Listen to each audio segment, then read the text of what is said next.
You're lying in bed at 2 a.m., scrolling through your phone, wondering why sleep feels impossible. Your ancestors didn't have this problem. In fact, they didn't sleep like you do at all, and understanding their sleep might be the key to fixing yours. Let's travel back 50,000 years. You're a member of a small hunter-gatherer band living near what we now call Chauvet Cave in southeastern France. The sun sets around 5 p.m. Your group gathers around a fire. But here's what's important. You don't immediately fall into a deep, 8-hour sleep like modern humans try to do. Instead, you experience what anthropologists call asterisk segmented sleep. Two distinct sleep periods separated by an hour or two of wakefulness. This isn't insomnia. This is intentional. This is normal. According to Roger Ekirch's historical research on pre-industrial sleep patterns, your first sleep lasts about 4 hours. You drift off around 8 or 9 p.m., and your body cycles through light sleep, deeper sleep, and REM sleep. Around midnight or 1 a.m., you wake naturally. Your body isn't broken. You're not anxious. This is the design. Now you're in the watch period. This is your time. You might sit by the fire, tend to it, keep it alive through the night. You might work on tools, sharpening spear points, weaving baskets, or repairing clothing. You might talk quietly with others who are also awake. Some of you might be on guard duty, watching the darkness beyond the firelight for predators or rival groups. But here's what you're not doing. You're not checking your email. You're not worrying about your job performance review. You're not doom-scrolling about global politics. Then, as your internal clock signals the approach of dawn, you return to sleep for another 3 or 4 hours. This second sleep is often deeper. Your body knows it has only a limited window before daylight returns and work resumes. You wake naturally as dawn breaks, refreshed. This pattern wasn't unique to Chauvet. Archaeological evidence from across human history shows this rhythm. James Suzman, an anthropologist who has spent decades studying the sand people of the Kalahari Desert, direct descendants of some of humanity's oldest surviving populations, documented this same segmented sleep pattern. The sand didn't view sleep as a single consolidated block. They viewed it as flexible, social, and integrated with their daily rhythms. But something changed. The Industrial Revolution happened. Thomas Edison invented the light bulb. Suddenly, night wasn't night anymore. You could work at midnight as easily as noon. You could be productive at 2 a.m. if you had electric lighting. Sleep became an obstacle, something to minimize, not something to respect. Modern culture reinforced this. 8 hours of consolidated sleep became the standard. Anything less was failure. Anything that interrupted those 8 hours was a sleep disorder requiring medication. We pathologized what our ancestors experienced every single night. Here's where Polly Wiessner's research becomes crucial. Wiessner spent years with the Ju-Hoansi people of Botswana, observing their sleep patterns and social structures. She discovered something fascinating. The watch period, that time between first and second sleep, wasn't solitary. It was social. People gathered. They talked. They resolved conflicts. They shared stories.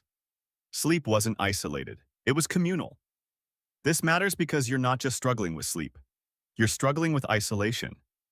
You're lying in a dark room alone, trying to force 8 uninterrupted hours while your nervous system is designed for something else entirely. Let's talk about light. Your ancestors didn't have artificial light, but they had something equally important: the moon. Moonlight regulated their sleep. On full moon nights, you actually slept less, roughly an hour less per night. Your brain is designed to be sensitive to lunar cycles. Studies on modern humans show this same effect persists, even though we're surrounded by electric light. Your circadian rhythm isn't just about the sun. It's about the entire celestial landscape. But there's more. Your ancestors lived in small groups. There was almost always someone awake. This provided security. Your nervous system could relax because you knew there was a watcher. If a predator approached, if danger came, the awake person would alert everyone else. You could sleep deeply knowing this. Now consider your modern situation. You're alone in a room. If danger comes, you'll be the only one to notice. Your nervous system never fully relaxes. This is why ambient noise sometimes helps modern people sleep. It creates the illusion of a group, of witnesses, of safety. Richard Lee, the pioneering anthropologist who spent decades with the Sand People of the Kalahari, documented another critical factor: physical activity. Your ancestors didn't exercise for health. They lived in constant, gentle movement. Gathering, hunting, walking, maintaining camp, these weren't discrete workouts. They were integrated into daily life. This pattern of constant, moderate activity naturally shifted your sleep deeper and more restorative than the sedentary then sprint pattern most modern humans experience. Here's something counterintuitive. Your ancestors probably didn't sleep as much as you think. Studies of contemporary hunter-gatherers suggest they sleep 5.5 to 7 hours per night, sometimes less than modern humans. But here's the crucial difference.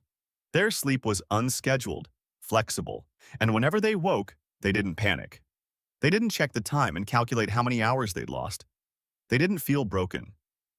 When you wake at 2 a.m. and feel your chest tighten, when you start calculating, if I fall asleep now, I'll get 4 hours, you're creating a stress response. Your cortisol rises. Your nervous system activates.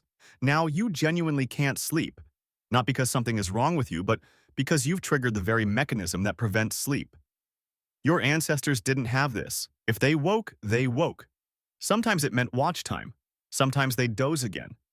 There was no performance metric. There was no failure state. What does this mean for you? First, stop fighting segmented sleep. Your body might naturally prefer it.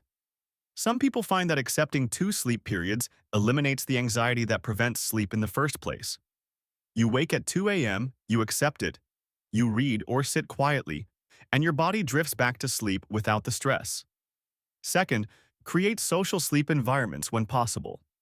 Sleeping near others, even if you're not directly interacting, can calm your nervous system.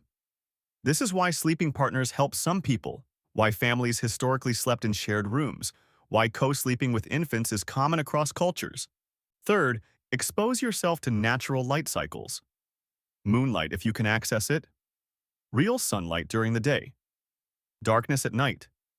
Your ancestors' sleep was entrained to celestial rhythms. You can't fully replicate this in modern life, but moving toward it helps. Fourth, integrate movement throughout your day. Not exercise, movement. Constant, gentle, purposeful activity. This was your ancestors' reality. It helped them sleep. Finally, release the idea that there's something wrong with you if your sleep doesn't match the modern 8-hour standard. You might be perfectly healthy with 6 hours. You might naturally experience segmented sleep. Your baseline might be different. The archaeological and anthropological record is clear. Humans slept differently than you do. And they slept better. Not because they had magic solutions, but because they accepted their sleep as it came. They built their lives and societies around sleep patterns that matched human biology, not around biological rhythms that had to be forced into industrial schedules.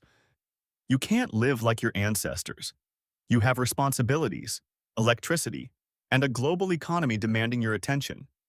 But you can learn to stop fighting what your body naturally wants to do. You can recognize that sleep struggles might not indicate a personal failing, but rather a mismatch between your biology and your environment.